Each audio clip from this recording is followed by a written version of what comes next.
The Scott Jennings Show is proudly sponsored by Lear Capital. Since 1997, Lear has helped Americans protect their retirement accounts and savings with physical gold and silver. With thousands of five-star reviews and $3 billion in transactions, Lear is who I trust to help me buy gold and silver. Visit LearScott.com. The voice of free speech. The truth delivered. Common sense for the American people. Welcome to the Scott Jennings Show. Breaking news. The United States Senate voted in the middle of the night to fund most, but not all, of the Department of Homeland Security. But what will happen in the House? We've got the latest on this fast-developing story, including a huge interview to react to this today. A Democratic congresswoman has been found guilty by the House Ethics Committee of corruption. We'll tell you about that. And poor old Jimmy Kimmel just cannot get his foot out of his mouth when it comes to describing his feelings about working-class Americans. It is Friday, March 27th. This is Common Sense for the American people. I'm Scott Jennings, broadcasting for Salem today, and we are live in a somewhat cloudy and rainy Louisville, Kentucky.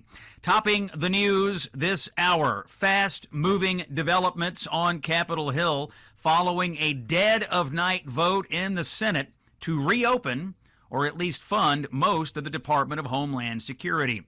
Senators did pass a funding bill on a voice vote that funded all of DHS except for ICE and Customs and Border Patrol. And then they adjourned and they left town, a 2-week recess for Easter. This puts the ball back in the House's court. And over there, well, Republicans are not happy about the way this has been put back in their laps. The Speaker of the House is blaming Democrats this morning for the entire mess. Here is Mike Johnson a little while ago in the hallway in the Capitol in cut number 13.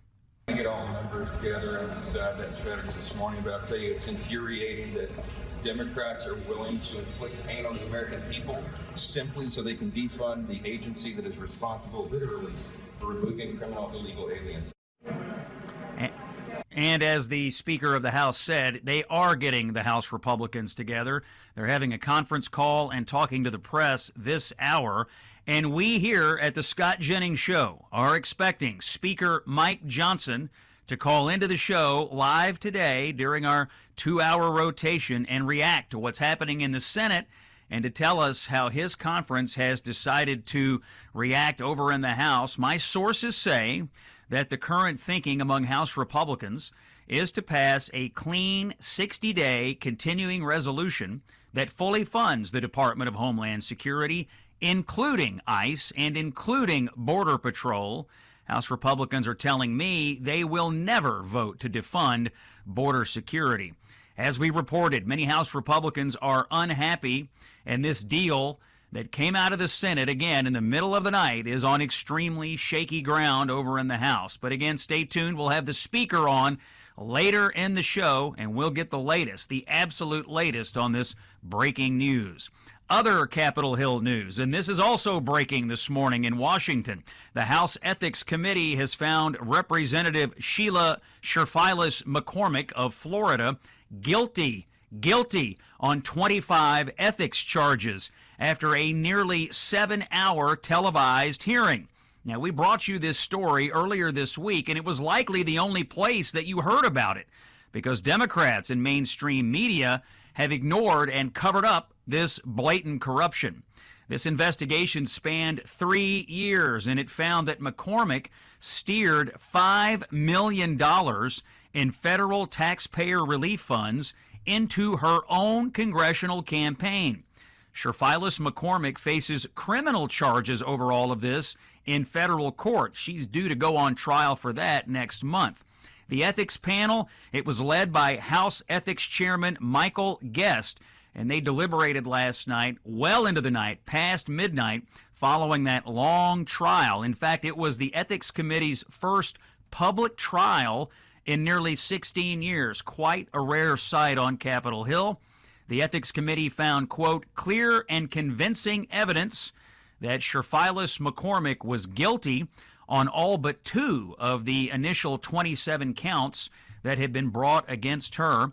Without a doubt, ladies and gentlemen, this is one of the most brazen acts of corruption in modern congressional history. And what stands out here, not just the findings, but rather the silence. Democrats have largely looked the other way on the corruption of one of their own, and mainstream media has been conspicuously quiet. You can do the math on why that might be. What happens next? Well, likely Cherfilus-McCormick will face an expulsion vote on the floor of the U.S. House unless she chooses to resign before that moment. This is not the only ethics story brewing in Washington today. Everyone's favorite gassy congressman, Eric Swalwell of California, may be in some hot water as well. Fellow Democrats of Swalwell's are raising ethics questions about his outreach for a business, his political AI startup called FindRaiser. Some say what he is doing is running afoul of House ethics rules.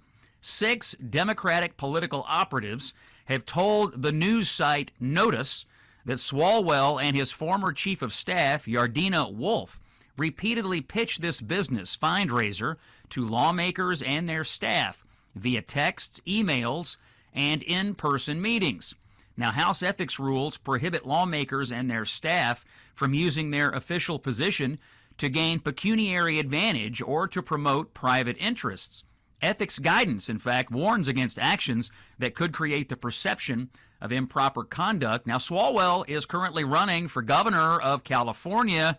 Seems like this might come up in the attacks from other campaigns. If it's all true, by the way, it raises fresh questions about the intersection of technology, fundraising, and official duties as Swalwell navigates that crowded gubernatorial primary field.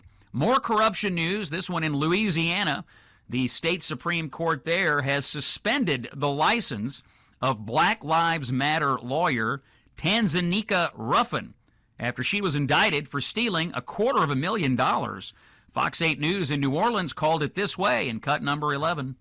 Also this hour, here's what else we are monitoring. The Louisiana Supreme Court suspends the law license of a lawyer, Tanzania Ruffin. This after she was federally indicted this month. She is accused of stealing hundreds of thousands of dollars from a client she represented for a battery case in Orleans Parish last year. Federal prosecutors charged her with a count of wire fraud. Ruffin's lawyer contends she paid the more than $250,000 she's accused of stealing, and she paid that back. She will enter a plea in the case next week. The Supreme Court says Ruffin is barred from practicing law until further notice. Out there of people involved in the Black Lives Matter movement. You won't believe this one. Or maybe you will, since it takes place in San Francisco. The man convicted in the killing of 84-year-old Grandpa Batya, a brutal, unprovoked attack that was caught on video, is now being released from jail. The perpetrator here is Antoine Watson.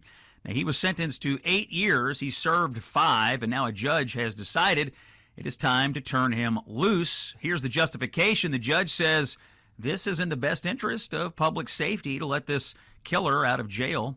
Delivering the ruling, Judge Linda Colfax noted that the criminal here suffers from PTSD and had experienced abuse, neglect, and violence as a child. Now, Watson's own excuse for killing Grandpa Batya, seriously, was that he was stressed that day from having encountered the police earlier in the day. So that caused him, he said, to then kill this 84-year-old man. Now, the victim's family says this is not justice. And they are right, folks. They are livid. This is exactly the kind of thinking that's turned parts of California into a revolving door for violent criminals. Soft on crime ideology dressed up in nice language with devastating real-world consequences. That's what you get in blue states and blue cities these days. Once again, we don't have to live this way.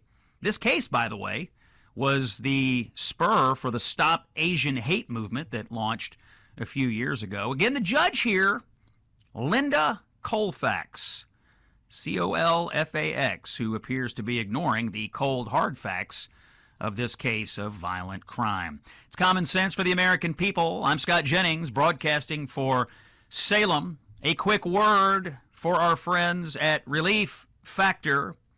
Now, if you've been listening to this show, you know that I personally endorse Relief Factor. We're using it in the Jennings household. And there's one more good thing that's happened recently, and that is Relief Factor has improved the formula. They have added a black pepper extract. It helps your body absorb the key ingredients of Relief Factor even better than before. So if you've been using Relief Factor, you know that it works well. Now it's going to work even better. If you haven't been using Relief Factor, perhaps this is the information you need to make the call today. If you have aches and pains, what do you have to lose? They've got a thing called the 3-week quick start, $19.95. You go to relieffactor.com or you call 1-800-4RELIEF. Say, I want the 3-week quick start that Scott Jennings was telling me about on Salem Radio. $19.95, folks. Relieffactor.com, 1-800-4RELIEF. Get rid of those aches and pains with Relief Factor. We'll take a check back on the corruption and fraud going on in Minnesota when we come back. It's Scott Jennings on Salem. Stay with us. Hey, it's Scott Jennings. You know, I got to tell you, I think nutrition has gotten way too complicated. Every week there's a new powder, a new lab-created formula, some new breakthrough. But here is the truth. We've been told since we were kids to eat our fruits and vegetables. Nobody really had to explain why. We just did it. Because when you eat whole foods, you're getting phytonutrients, those natural compounds that your body uses to adjust, repair, and respond every single day. That's not hype. That's how human beings were designed. That's why I take Balance of Nature. They use a tailored vacuum cold process that stabilizes the phytonutrition in fruits and veggies, so you're getting real whole food nutrition, not synthetic substitutes. Their whole health system includes fruits and veggies plus fiber and spice, 47 ingredients in one simple routine. I take it myself. If you want to fight the good fight, go to balanceofnature.com to subscribe and save today. Join hundreds of thousands of customers in one simple routine that is changing the world.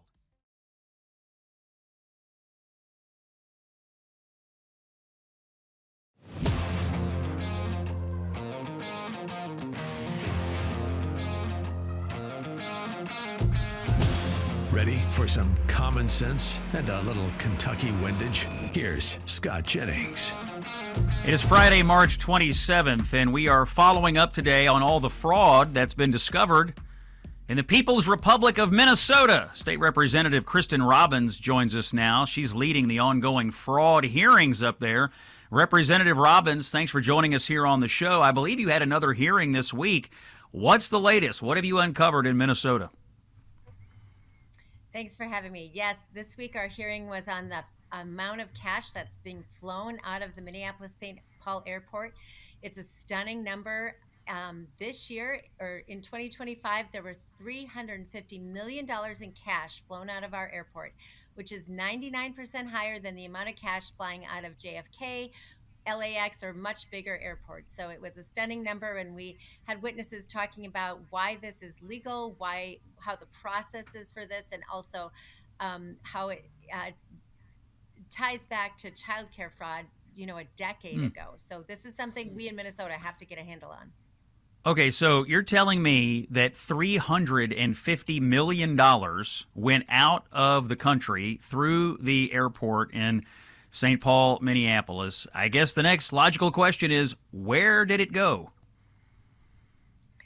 Well, it's very challenging to trace. Most of it, they seem to think, goes to Dubai or the UAE, and then from there goes out to East Africa. But because it's cash, once it gets over in the first destination, it's much harder to track. And that's one of the concerns. So early on, when this first was, there were whistleblowers back in the 2015, 2018 period, and they had established credible ties to terrorism with the money. There were actually some court convictions here of 2 women who were sending cash through the Hawala system, and they were convicted on terrorism charges. So then banks stopped working with the Hawalas, and that's when everything switched to cash, and it's actually become harder to trace. But Secretary Besson is doing a good job. He was here in January. They've really tried to help us with some geo-tracking and some investigations and limiting the reporting. So now you can still take an unlimited amount out in cash, which I think most Americans are shocked by. But it used to be if you took 10,000 or more, you had to fill out a form. Now they've reduced it to 3,000 or more. So at least we're aware when large sums of cash are going out. But I'm hoping that our federal partners will put a limit on what you can take out of the country in cash.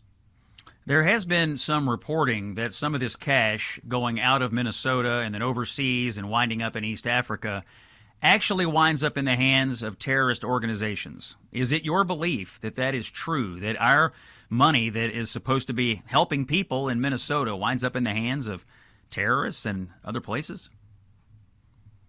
Yes. So as I mentioned, there have been 2 actually court convictions demonstrating that link. But then also, whenever the Hawalas get the cash on the other side, because a lot of the territory is controlled by al-Shabaab, they take a cut. So indirectly, al-Shabaab gets a cut of what flies out of here in cash from Minnesota. Yeah, I'm trying to wrap my head around how all this gets converted to cash. So I assume it's electronic transfers from the federal government to the state government, and then state government's paying these fraudulent outfits. And then at what point is it converted to cash? And then, kind of a rudimentary question. If you go to the airport with hundreds of thousands or millions of dollars of cash, how are people carrying it? Is it in sacks? Is it in suitcases? Is it taped to their bodies? Have you all discovered how the transportation of it actually works? So we had great testimony from a retired TSA officer from the airport. And what she testified is that they bring this, it's like a carry-on suitcase. They bring it through the checkpoint and it's flagged as a suitcase of cash. And then they take those people into a private room and they look through the suitcase. And she said, we're not counting the money. We're just looking to make sure there are no guns or drugs buried under the money in the suitcase. So what concerns me is that A, they're not counting the money, and B, they're not tying it to the form that supposedly is filled out to track this. So there's a form from FinCEN, it's called Form 105, that people have to file with the airport 72 hours in advance of when they plan to leave with cash. And if they're not verifying that form is tied to this courier and this amount of cash, I don't know what good the forms do. So that part needs to be tightened up. And as I said, I think we should limit the amount of cash. People can certainly, it's their money. Well, in this case, it might be fraudulent money, but in some cases, people want to take their own money. That's fine, but you shouldn't be able to take it in cash. You should have to wire it or let there be a process for following it. Yeah, sounds very shady, to say the least. State Representative Kristin Robbins of Minnesota, thanks for joining us. We'll check back with you over the weeks and months ahead. I think you all are just scratching the surface there about all the fraud that's going on in Minneapolis. We're going to take a break. When we come back from Politico, Jonathan Martin, one of the best-known political journalists in the country, is going to join us. We'll talk about the breaking news of the possible but shaky deal to fund DHS in Washington. Scott Jennings here on Salem. Stay with us.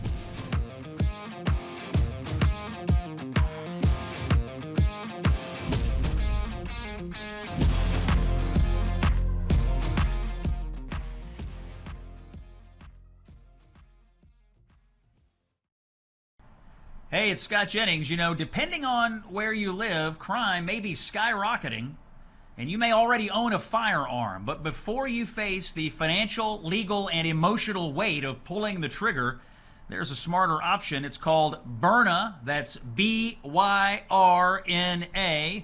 Byrna makes a less lethal launcher that fires tear gas and kinetic rounds designed to stop an attacker for up to 40 minutes. That gives you time to escape and call for help without deadly consequences. Their best-selling compact launcher is sleek, slim, and incredibly powerful. It's about the size of a smartphone, and it is ideal for concealed carry. It's comfortable, discreet, and confidence-building. It fires at 400 feet per second with serious stopping power, enough to shut down a threat fast without the legal and moral complexity of lethal force. Byrna is proudly American. Over 80% of the components are U.S. sourced. Every Byrna launcher is hand-assembled in Fort Wayne, Indiana. With over 750,000 of these things sold worldwide, Byrna is best in class. It's legal in all 50 states. No background checks, comes right to your door. Learn more at Byrna.com, BYRNA.com.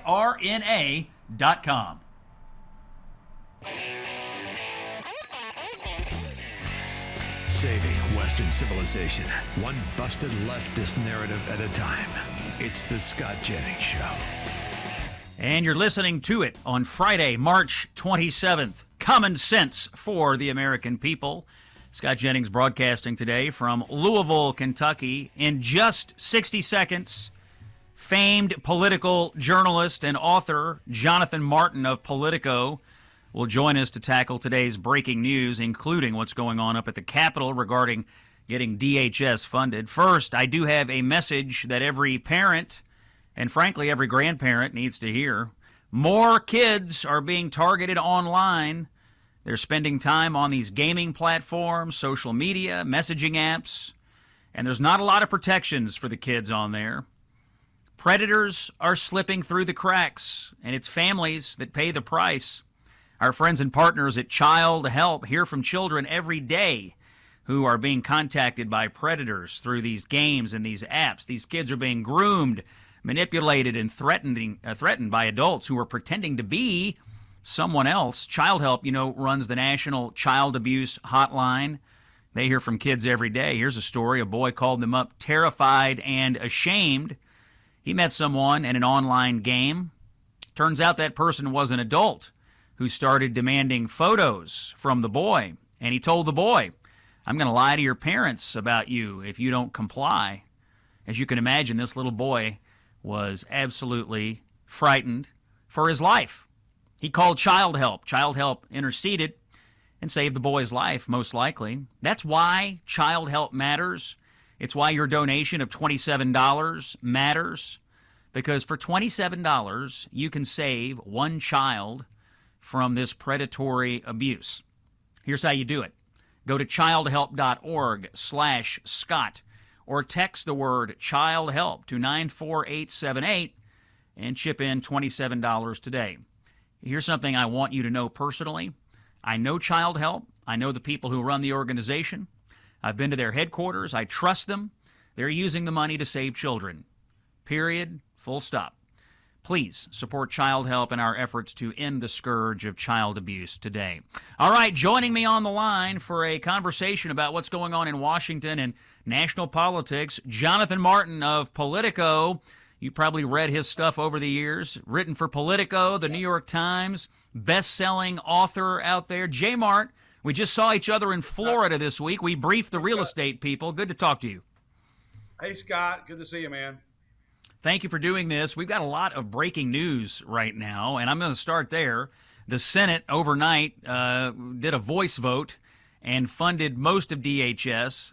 It goes back to the House. Based on what I'm hearing, Speaker Johnson and the House Republicans are none too pleased with what's happened, and they're not going to ratify this deal. We've got the Speaker coming on, I think, in about a half an hour. What are your sources telling you, Jonathan?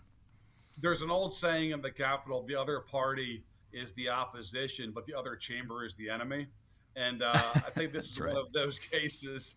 This is one of those cases where it's not just partisan. It's always partisan, but it's not just partisan. It's also about turf, and it's about the House not wanting to be jammed by the Senate, because the House is always jammed by the Senate. So most of your listeners know this, but late last night, basically what happened was the Senate stopped trying to cut a deal. The two parties gave up, and they decided to just do what they usually do, which is punt, buy some more time, and go off on recess. And so they effectively, in the Senate, the voice vote wasn't even recorded, Scott. They passed a bill that funds everything in DHS, including those TSA agents, but not ICE and the border folks, and decided to address that down the road and then just fix the TSA problem now. Okay. The problem is the House guys said, whoa, wait a minute. We're not cool with that. We actually want to have a say in this and want to address a policy issue now. So at this point, there's a total question, and maybe Mike Johnson will clarify this for you, as to whether or not they're going to fund DHS and get those TSA agents funded going into the Easter recess. I think it's up in the air now. Yeah, it seems that way. And I know that right now our sources are telling us they're having a conference call among House Republicans right now, trying to sort out what they're going to do next. It is interesting. The shutdown lasted over 40 days. I'm trying to discern what Democrats think they got out of this. The TSA agents, I guess today, are missing their third paycheck. They wanted some policy changes at ICE and in the way we do immigration enforcement, but the voice vote the Senate held last night didn't make any policy changes. It was just simply a funding bill. Did Democrats actually get anything out of this other than inflicting misery on America's travelers? No. In fact, they could have had some policy changes that were made to ICE, and I think there were some offers on the table. They just could never get to an agreement, and so ultimately there were no policy changes made to ICE, and they effectively just kicked the can down the road to have that conversation later. And the Republicans are going to try to pass the ICE funding through what's called reconciliation, in which you just need a bare majority of senators, which could make it easier depending upon what else is in the bill. But no, Scott, I mean, the upshot of all of this, bickering and negotiation the last few months is neither party got anything necessarily that they want. The Republicans wanted just to pass DHS entirely. Democrats wanted to pass DHS after making tweaks to ICE, and neither of those things have happened. They've just bought more time. Yeah, so it seems like in the House what they might be plotting to do, and again, I think this is very fluid, J. Mart, because they're still meeting, would be for the House Republicans to come back and pass a clean funding bill for DHS, a 60-day clean CR that includes ICE and CBP. That would then go back to the Senate. But the Senate adjourned last night for 2 weeks.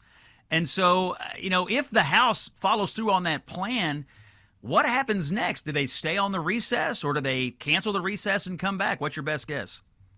If the House passes something that can't get through the Senate easily, I don't think Leader Thune would call them back. Now, if the House passes something that Thune thinks that they have the votes to pass, then he may call them back. I just don't think he's going to call them back for more political theatrics. I think it depends what comes out of the House.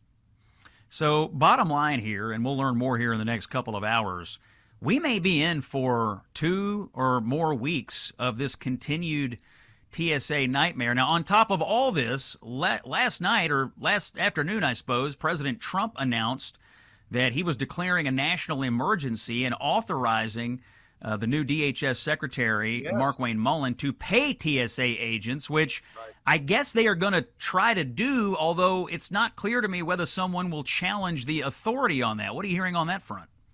Well, that's exactly right. So, President Trump, who doesn't have a lot of patience for Congress generally, but certainly not when TSA is not being funded and the airports are causing terrible daily headlines. He has no patience. Has done what he's done on a lot of things, which is try to do something via executive order, Scott. And he's trying to basically pay these folks now with a stroke of a pen. As you know, the challenge with governing by executive order is this stuff gets challenged in courts and it gets bounced around the appellate courts, and that takes time. And so, I think you're right. This would be challenged on constitutional grounds, and it would go through the courts. And then we're 10 days, 2 weeks, 3 weeks at TSA. Folks still aren't getting paid, and there's more lines because more of them aren't showing up or they're quitting entirely, and we still have the same mess on our hands. I guess what's not clear to me is I think today they were supposed to get a paycheck, but it's not clear to me whether that's been transmitted or will be transmitted. I'm not actually sure, just as a technical matter, where that stands today. Have you heard?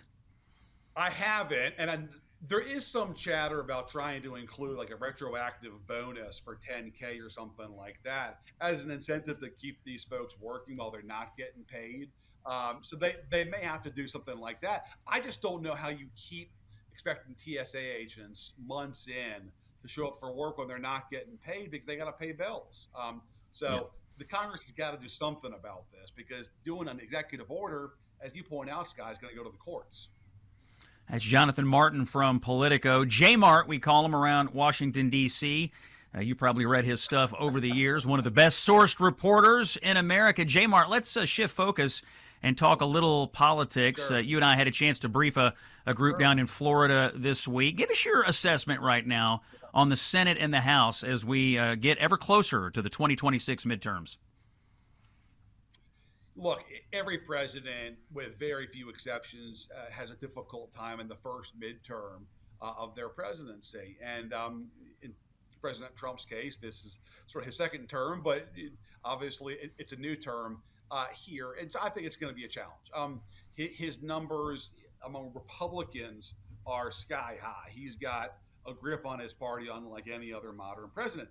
But it's a very different question than where he's with the general electorate. And that gap, I think, is going to create a challenge in the general election. And Scott, as you know, the other challenge for Republicans is in the Trump era is getting their voters who love President Trump to show up when he's not on top of the ticket. So you combine the headwinds every president faces in the first midterm with the unique challenge of President Trump not being able to get his voters out when he's not running. And I think it's going to be a tough cycle for Republicans, probably lose the House, and I think the Senate's now in jeopardy as well. Yeah, there's some interesting states out there on the Senate map. Democrats, I still think it's uphill for Democrats in the Senate, but a few states are probably a little dicier than Republicans wanted them to be, chiefly Ohio, Iowa, and Alaska. And we can talk more about the map as the year wears on. I got about a minute left here, Jay Martin. I want to go back to our original topic. There's a little bit of news here coming out of Chuck Schumer. So here's the latest. As I mentioned, the House Republicans are floating the idea of passing a 60-day continuing resolution to fully fund DHS, including immigration enforcement. Now, Chuck Schumer is saying a 60-day CR that locks in the status quo is, quote, dead on arrival in the Senate, and Republicans know it. So if the House Republicans do this, which it sounds like they want to do and could probably do, doesn't sound like the Senate would come back to town quickly and pass it, which means we may be in for a couple of more weeks of nothing here, or the void, I suppose, and where that leaves these TSA agents and other Homeland Security workers, I don't quite know. J. Mart, we got 30 seconds. Give you the last word. Well, you may have to do Plan C. They tried Congress. They tried a Trump executive order. They may have to go to Plan C, Scott, which is, Uncle Elon cuts a big check, man, and sort of helps all these TSA workers in the lurch at least get through the next couple of months. Otherwise, I'm not sure how you're going to have TSA workers showing up if they're not getting paid here. Yeah, these TSA workers, they make on average $50,000 a year. They have been absolutely used as political pawns, my opinion, by Democrats, and they're the ones suffering, and it's really pretty crappy what's happening to them. Jonathan Martin from Politico, thanks for coming by. We've got to take a break. When we come back, I guess there's more No Kings rallies. We'll get some news on that after this. It's the Scott Jennings Show on Salem. Stay with us. Common sense for the American people. This is the Scott Jennings Show.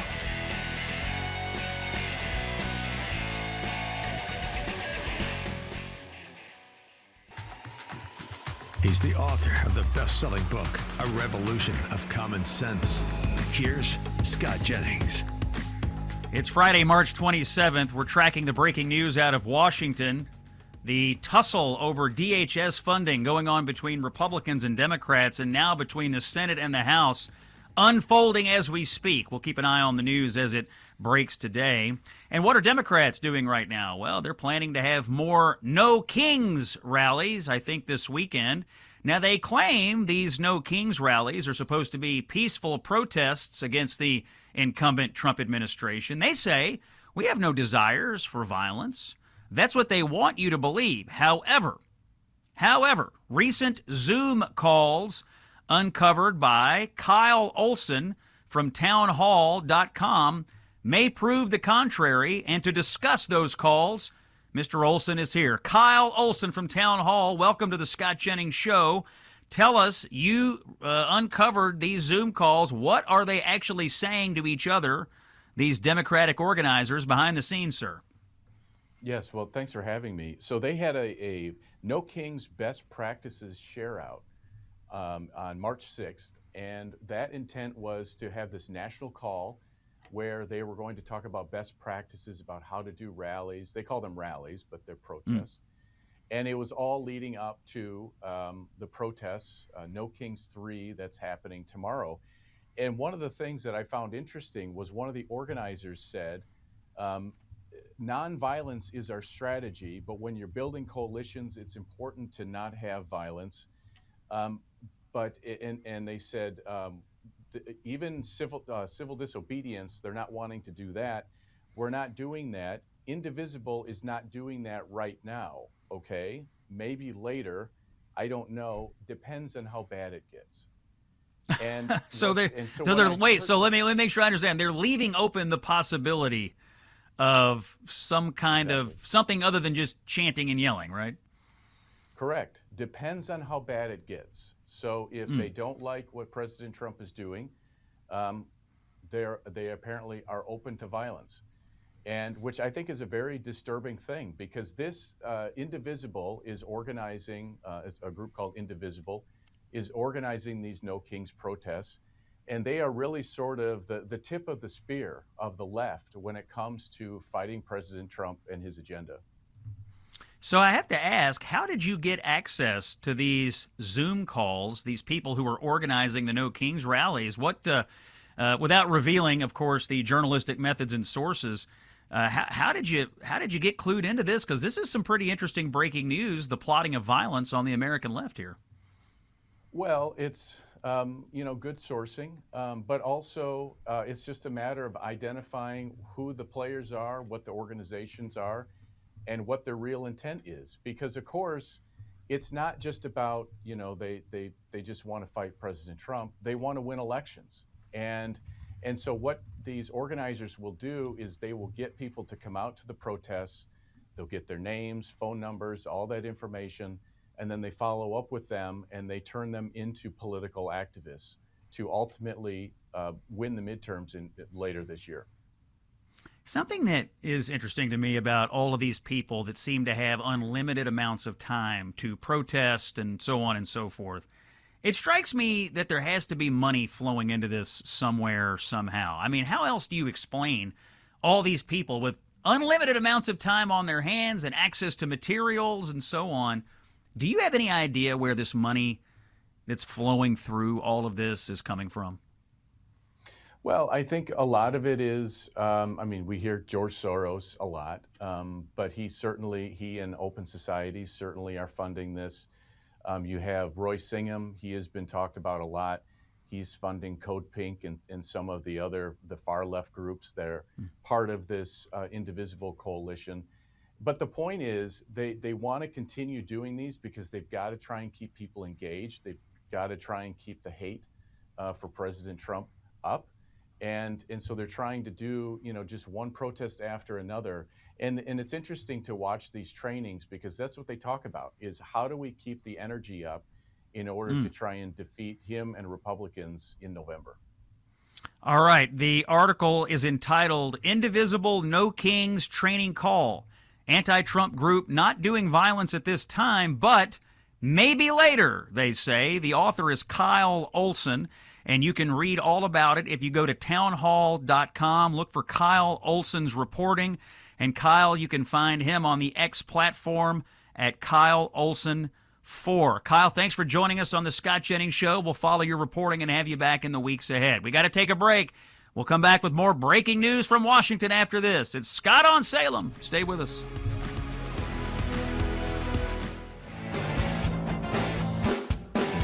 The voice of free speech.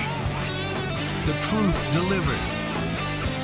Common sense for the American Okay, it's people. Friday, March the 27th. Common sense for the American people. Scott Jennings broadcasting here from Louisville, Kentucky today on Salem, coast to coast.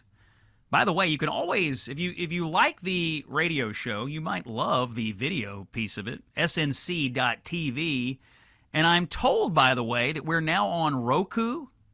If you have a Roku television, you can get the SNC Salem News Channel video app on Roku now. I think that puts us in like 80 million households or something. So hopefully you'll have a chance to check that out. However you get the show, whether you listen on radio or whether you pick up the podcast, the Scott Jennings Show on Apple or Spotify, or whether you check out the video products, courtesy snc.tv, we're grateful.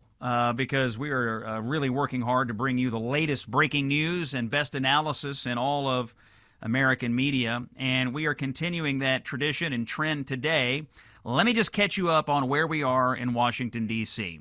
In the middle of the night, the United States Senate met, and on a voice vote passed a funding bill for the Department of Homeland Security. Roughly, here's what they did. They voted to fund all of the Department of Homeland Security, including TSA, which has been the big dominant story at our airports. That happened. What they did not do is fund ICE, and they did not fund Customs and Border Patrol. So they took out the immigration enforcement piece, and they funded everything else, which is TSA, the Coast Guard, FEMA, et cetera, et cetera. So that happened on a voice vote in the middle of the night.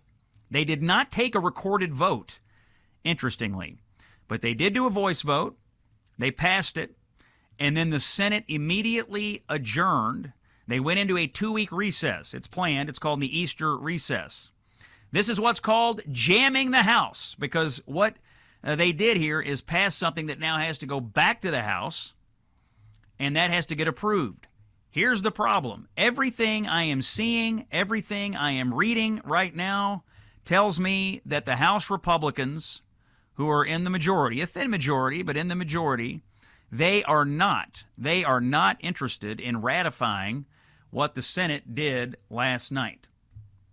So, the situation is the Department of Homeland Security remains unfunded today, and we are awaiting what Speaker Johnson is going to say. He has been on a conference call with the House Republicans for the last 2 hours or so, and they have been sorting it out amongst themselves. It's my understanding, by the way, we're expecting and hoping to hear from the Speaker during this hour of the Scott Jennings Show, and as soon as he can call us, he's going to, and we'll put him right on the air.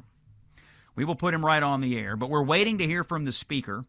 In fact, what I'm being told right now by his office, this is coming into the show as we speak, is they've wrapped up this conference call. He is going to take a couple of questions from the media that is assembled in the hallway, and then he's going to give us a call. So as soon as he calls in, we're going to put the Speaker on the air. Here's what I'm hearing. House Republicans will not ratify what the Senate did, and there is a plan being kicked around where they want to pass a 60-day clean continuing resolution, keep it going as is, that would fund everything, including ICE and including Customs and Border Patrol. Here's the problem with that. Over in the Senate, the Democrats, through Chuck Schumer, their leader, have said that is dead on arrival. So if the House were today or over the weekend to do their plan, the 60-day plan, it's not going to pass the Senate, which likely means that the Majority Leader, John Thune, would not call the Senate back into session to just sit around and vote down something that has no chance of passing. So where would that leave the Department of Homeland Security? Yeah, well, it would leave it unfunded, to be honest. Where does that leave the TSA? Well, it leaves the TSA in limbo. For their part, last night, President Trump said he is declaring a national emergency, and he is directing the Secretary of Homeland Security, which is now Markwayne Mullin, previously in the Senate. He is directing Mullin to pay TSA agents through the authority of a national emergency. Now, I think they're supposed to get a paycheck today. It is not clear to me whether they've gone ahead and processed that. I don't know the answer to that. I haven't seen that reported. But as we sit here, I'm not entirely sure.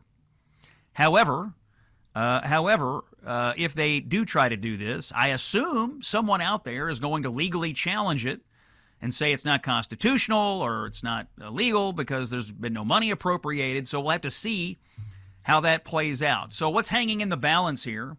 You have TSA agents who make an average of about $50,000 a year who are being asked to come to work and not get a paycheck. Today, they'll be missing paycheck number 3. In fact, I'm going to play this TSA agent who's talking about on the news having to get a second job. Let's listen to cut 14. At what point did you realize you needed a second job? Yeah, I actually got my second job after the first shutdown that happened last fall. Fortunately, I was able to make things happen with my scheduling, but even then, trying to manage full-time schooling, I'm doing flight training right now locally, and so, again, it's just a lot of juggling, a lot of rearranging those payments that are due in our day-to-day lives. That TSA agent was talking to Wolf Blitzer on CNN. So what's happening is these TSA agents are having to take second jobs. They're calling out sick. Some, like over 500 have quit altogether because they have to go make ends meet some other way. This, of course, is leading to short staffing at airports, which is causing major lines, and we've been covering this for a couple of weeks now. The president sent ICE to the airports. That appears to be helping somewhat, but it's not as good, frankly, as just having a fully funded and fully staffed TSA on duty. We do have a little bit of sound coming in here from a member of the House. His name is Eric Burleson. He represents the 7th District of Missouri. He is a member of the House Freedom Caucus, so these are the conservatives in the House, the Freedom Caucus. Burleson made these comments just a few... Actually, let's table that. We now have a live interview with Congressman Russell Fry of South Carolina. Russell, thanks for calling in. I know you've just been on the phone with the Speaker and the rest of the House conference. Russell, I'm just going to hit you cold. What's the mood in the House about what the Senate did last night? I think pretty poor. I mean, like in the middle of the night, these guys, like 5 of them were on the floor and passed this thing under unanimous consent. I mean, you take the president's biggest agenda item that he ran on, that he won on, which is securing the border and making sure that we're taking care of our, Border Patrol, our ICE agents, and we abdicate that and we kick the can down the road. Sure, yeah, there's, funding for all the other purposes here, but at the end result, it completely deviated from where the House's position has been all along, which is this bill originally, and I want to reverse this for your listeners. This bill was pre-negotiated with House and Senate, Republican and Democrat leadership. It was ready for prime time, and then the Democrats reversed course, after what happened in Minnesota, and started like demonizing ICE, continuing this demonization. And, so they keep moving the goalposts. And so to see what the Senate did, I think the American people want some intestinal fortitude, right? They want their senators to lead. They want them to, they're tired of this. I hear from people back home all the time, and they're like, stand strong, stay with the president, make sure you're advocating for ICE. It is a very bad precedent to come into, say, Homeland Security's budget and take a couple line items that you don't like on ICE or anything else and just zero them out. And that's kind of what the Senate has done. So it's a little frustrating right now that, we're at odds with our Senate counterparts. But the message from us, is, at least for me and the people that I represent, is clear, is I'm not going to take what the Senate did. They can get on a plane and go home. We will stay here and do the responsible thing to get our government back open, but that includes making sure that we're taking care of ICE and Border Patrol. All right, that voice you're hearing, Congressman Russell Fry, friend of the show, representing South Carolina. Russell, would you mind hanging on with us? We've got to take a commercial break, a mandatory commercial break. I want to hear more about the conversation that's going on, and also understand we're also waiting for the Speaker to call, and so we may hear from him as well. You're listening to the Scott Jennings Show. We're in something of breaking news coverage right now because of what's going on Capitol Hill. We're going to track it through the commercial break. Russell Fry's on the line, and maybe the Speaker soon. Stay with us here on Salem. Don't miss a thing. More after this.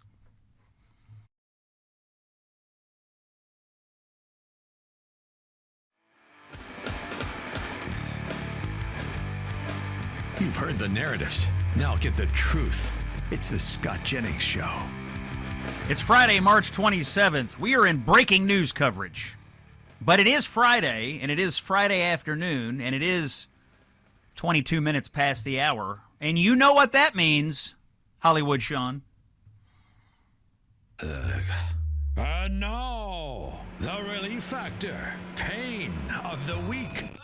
Oh.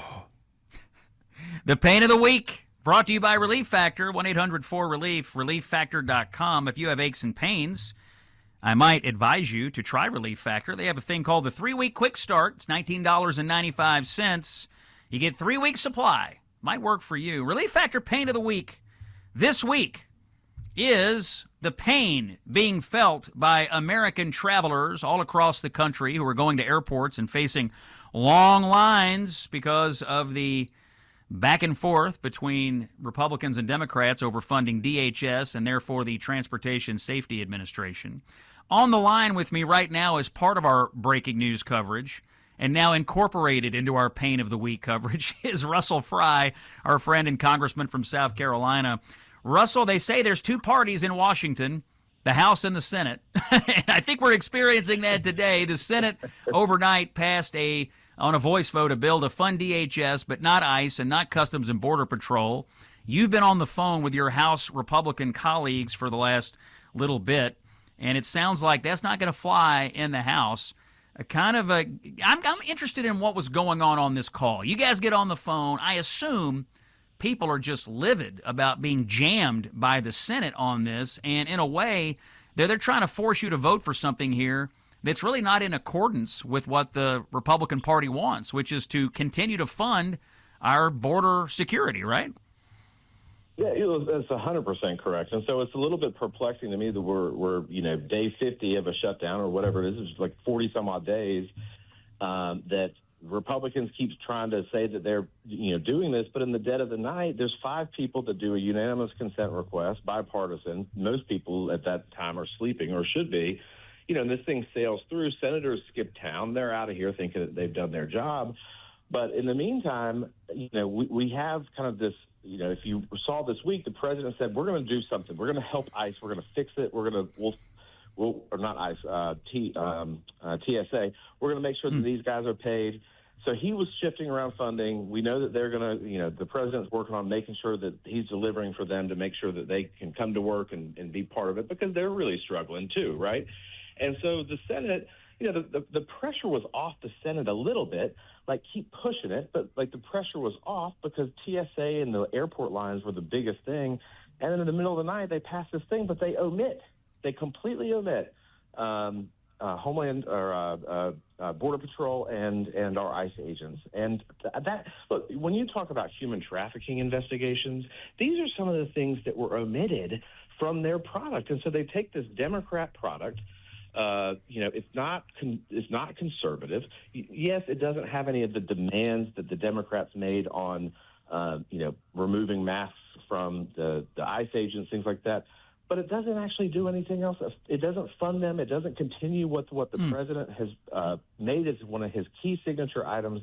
And it really was it was just flatly irresponsible to do this on a Friday. I'm happy to work all through the weekend to get the job done, but I just want to feel like that we're holding the line a little bit in the Senate, and it just doesn't appear like we did. I mean, to me, the real issue here, and we cannot say this enough, is that Democrats have basically said their party's policy is no immigration enforcement at all. They don't want any funding for immigration enforcement. They don't want our laws enforced. They don't want people deported. Even these violent aliens like the fellow, the Venezuelan in Chicago who killed this poor 18-year-old girl at the University of Loyola, Chicago, they don't want to deport anybody, Russell. And they don't. It's nuts to me. We've got one of our 2 major political parties that their number 1 constituency is illegal aliens, including violent, criminal, illegal aliens, and they are willing to wreak havoc on our government and on our airports because of that. Russell Fry is congressman from South Carolina. I got about 10 seconds here. It's spring break season, brother. You represent Myrtle Beach. Are you worried about the airport there? I know I would be. I mean, it's got a lot of folks coming in and out.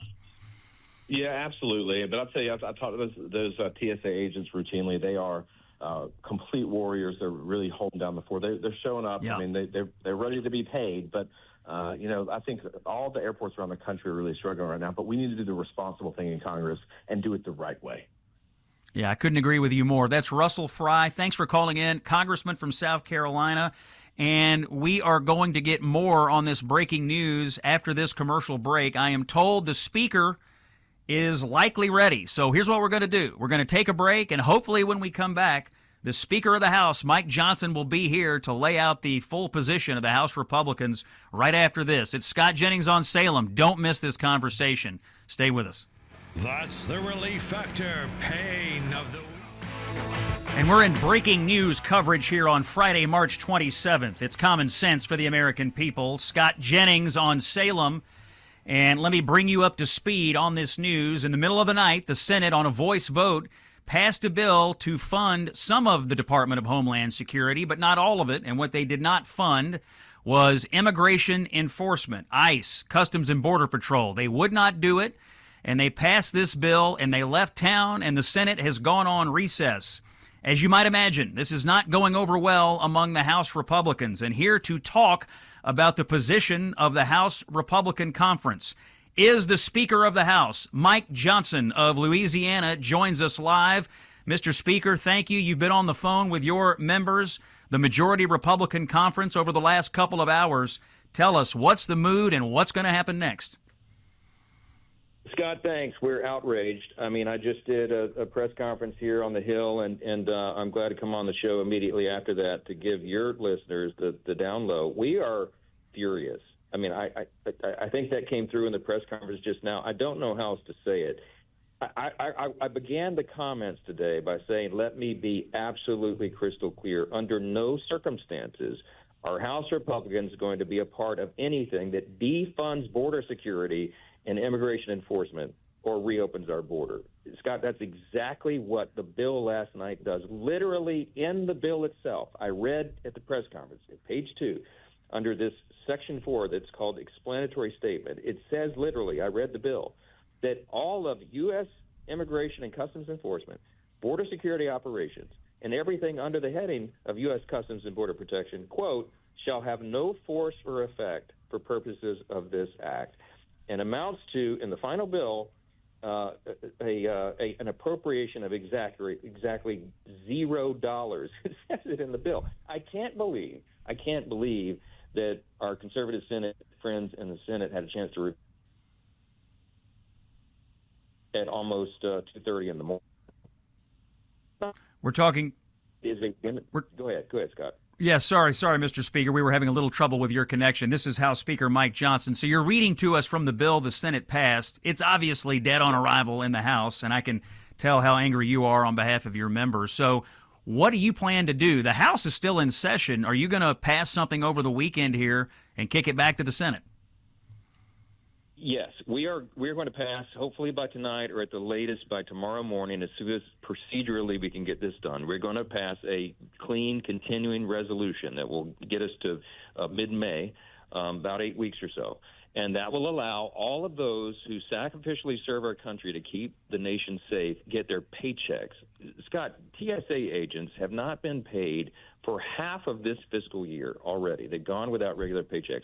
42 days.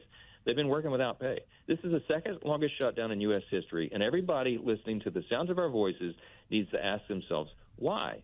Why would Democrats do this? It is very simple. What they want to do is defund the two agencies of the federal government that keep the borders closed and secure and who go out and enforce immigration law. They don't want criminal illegal aliens who got into this country under Joe Biden deported from the country.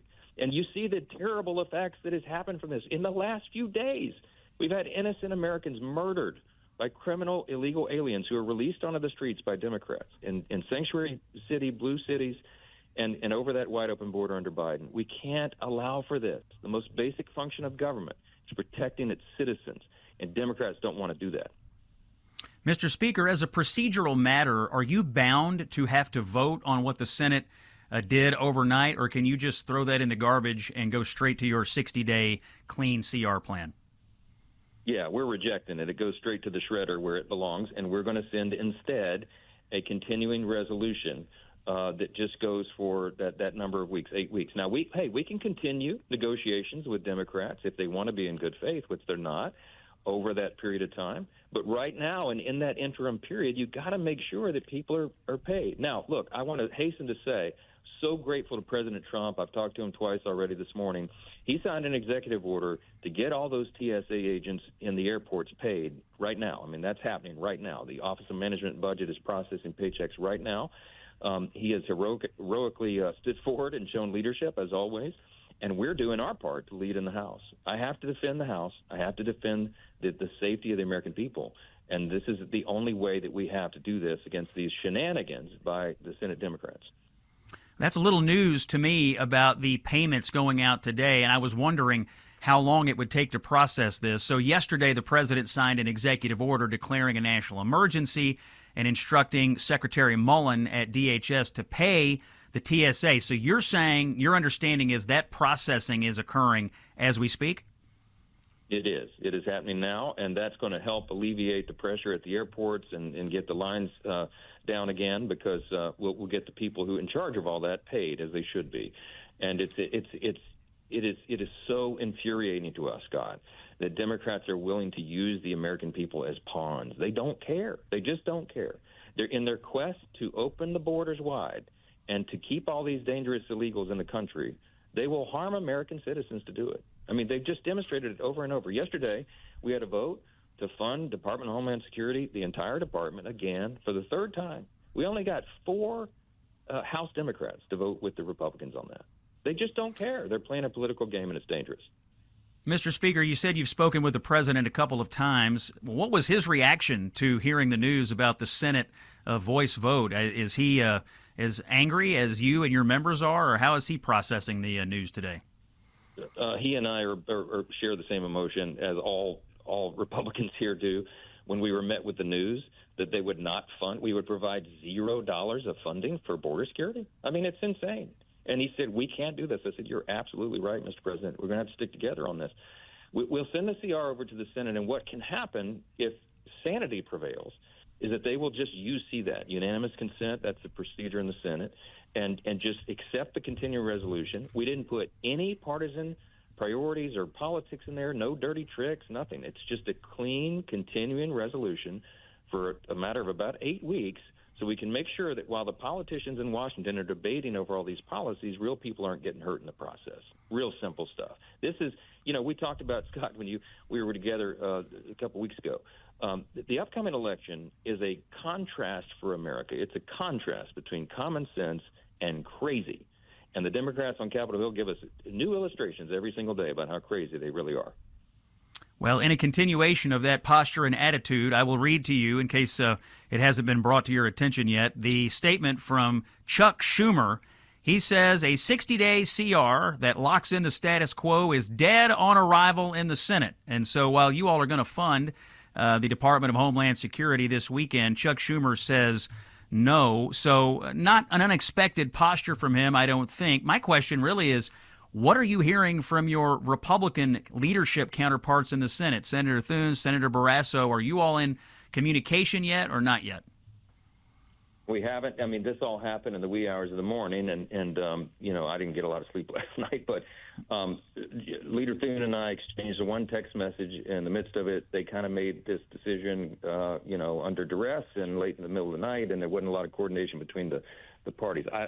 I'm not placing blame in the lap of Leader Thune because he has a very difficult job over there. This blame solely lies with the Democrats in Congress who are playing games. The problem in the Senate is we only have 53 Republicans there, and as you know, under the rules, they need 60 votes to move most everything. The Democrats decided they would just take the American people hostage, and that's what's happened here. But we cannot go along with it. We cannot negotiate with legislative terrorists. I mean, that's what it is. And under these circumstances, if we were to eat this terrible mess that they sent over to us today, it would be the equivalent of them shooting the hostage and keeping the ransom. And they would set a terrible precedent, and they would not fund border security and immigration enforcement. We just can't be a part of that.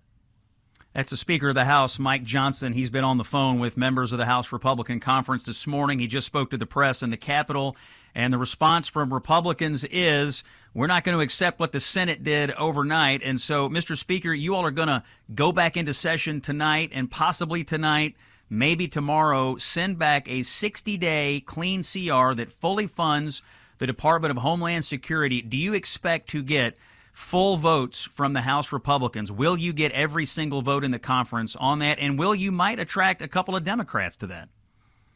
I believe the Republicans will all stick together. We had a long talk about that this morning, and, we don't have great options. The best and most obvious thing to do would be to fund 12 separate appropriations bills, get this last one over the line, and do it the right way. But Democrats are preventing that. So this is our next best option. I think Republicans will stick together. And I really hope, Scott, that there's a couple of Democrats left in the House and the Senate who will come to their senses and understand this must be done. I mean, I really hope they'll help us get this done. Mr. Speaker, are you planning to keep the House in session once you pass this 60-day plan, or will you also take the Easter recess here, or will you just keep them in Washington until the Senate comes back? when we pass the CR today, we will lob that over to the Senate, and this job will be done on government funding. And so what the intention is to not hold everybody here restlessly while we sit around and wait on the Senate action. I have the ability to pull everybody back with 48 hours notice if something develops, but we will have done our job for the fourth time, I'll add. This is literally the fourth time the House will pass a Homeland Security funding bill and send it to the Senate. We're doing our work. It's the Senate that's playing games, and we'll see how it plays out. But I can assure you House Republicans are on the job. Many of them want to be in their districts right now doing work there because we've been held here so much. And, of course, it's an election year. They want to be out talking and visiting with their constituents and doing the events and all that. So, it'd be foolhardy, I think, for me to hold them here while we await next action. But I can bring them back on a moment's notice, and we will. That's Speaker Mike Johnson, the Speaker of the United States House of Representatives. He has just finished talking to the conference. He has just finished talking to the political reporters in the Capitol. And his first call was to us here on the Scott Jennings Show. Mr. Speaker, I know you got hundreds of people coming at you today. We are grateful for your time, and we wish you luck tonight and tomorrow as you get the Republicans together to fund border security in the United States of America. Thank you, buddy. Appreciate you and your important voice out there. God bless you. I'll talk to you soon. All right, Mr. Speaker, thanks for joining us here on the Scott Jennings Show. That was the Speaker of the House, Mike Johnson. And this is the breaking news. The Senate overnight passed a funding bill for the Department of Homeland Security. It did not include any funding at all for border security at all. That means no ICE, no Customs and Border Protection. Mike Johnson just read from the bill what they sent over, $0 for that. That's not going to fly in the House. They've got a 60-day plan. They're going to do that tonight or possibly tomorrow. But either way, the Senate plan in the House, the breaking news is dead on arrival according to the Speaker. They're going to send something back to the Senate, and it's probably not going to pass over there, so the impasse continues. We did also learn that apparently the paychecks for TSA agents, as the Speaker understands it, are being processed right now by the Office of Management and Budget. This is because of the President's national emergency declaration last night. So a lot of moving parts today on this breaking news coverage on the Scott Jennings Show. I got to get a quick word in for our friends at the International Fellowship of Christians and Jews. It is supportifcj.org, supportifcj.org. In short, the fellowship is providing emergency services and emergency first aid, food, emergency essentials for the people in the Holy Land who are living in these bomb shelters due to Operation Epic Fury. Please pray for the protection of Israel. Pray for the troops who are over there fighting these terrorists in Iran.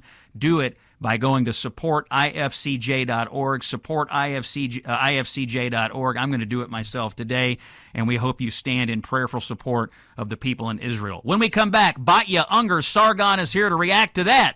Don't miss this conversation here on Scott Jennings Show. Stay with us.